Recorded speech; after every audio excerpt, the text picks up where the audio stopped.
इसी मस्जिद में 8-10 साल पुराना वाकया, साहब आए मेरे पास, बड़े बूढ़े आदमी थे, वो कहने लगे कि मेरा दामाद, जब मेरी बेटी की शादी हुई तो मेरे दामाद ने मेरी बच्ची को टॉर्चर करना शुरू किया।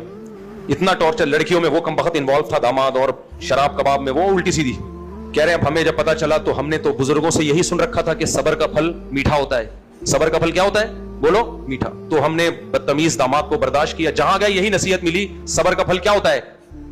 सबर का फल मीठा होता है, लेकिन सबर का फल वहां मीठा होता है जहां शरीयत ने ऑर्डर दिया कि करो सबर।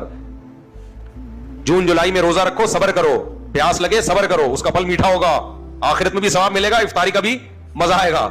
वहां सबर का ऑर्डर दिया है शरीयत ने, जहां ऑर्डर नहीं दिया वहां थोड़ी सबर है। तो कहने लगे शरीयत ने हुक्म दिया है कि सबर करो, और उलमा के पास भी गया, उन्होंने कहा सबर, और फिर हम सबर करते रहे। 10 साल गुजार दिए, 15 साल, फिर बच्ची टॉर्चर हो गई, बच्ची ये हो गया, बच्ची डिप्रेशन की गोलियां खा रही है। बेल आखिर 20 साल के बाद ख्याल हो रहा है मुफ्ती साहब अब हमारे बस से बाहर हो गया है, अब हम सोच रहे हैं कि तलाक ले लें। मुझे बड़ा अफसोस भी हुआ, गुस्सा भी आया। मैंने कहा यार आप दाढ़ी वाले आदमी हैं, आप समझदार आदमी हैं, आप कैसी बातें कर रहे हो? क्यों सबर किया 20 साल आपने?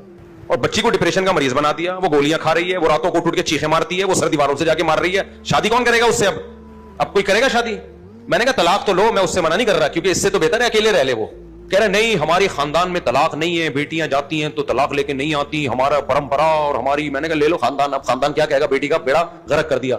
वैसा नहीं है मेरे भाई, ये नहीं है ये वाला। इस्लाम में कुरान के अल्फाज देखो, इमसाकुम बिमारूफिन औ तसरीहुम बिइहसान, अच्छे तरीके से रखो, नहीं चल रही तमीज से अलहदी इख्तियार कर लो। मैं तलाक को प्रोमोट नहीं कर रहा, जहां जाके बिला वजह छोटी छोटी बातों तलाकें ना शुरू कर दें, आजकल वैसी तलाकें बहुत बढ़ रही हैं। लेकिन ये जो सोच है ना कि हर कीमत पे बर्दाश्त बर्दाश्त बर्दाश्त, ये शरीयत की सोच नहीं है, ये कुछ स्कॉलर ने अपनी तरफ से बना ली होगी। इस्लाम में ऐसा कुछ नहीं है। अल्लाह हमें हुक्म देता है जमीनी हकाइक को सामने रख के फैसला करो। मैंने कहा आपने दामाद को सुधरने के लिए साल दिया, 2 साल दिए, काफी है।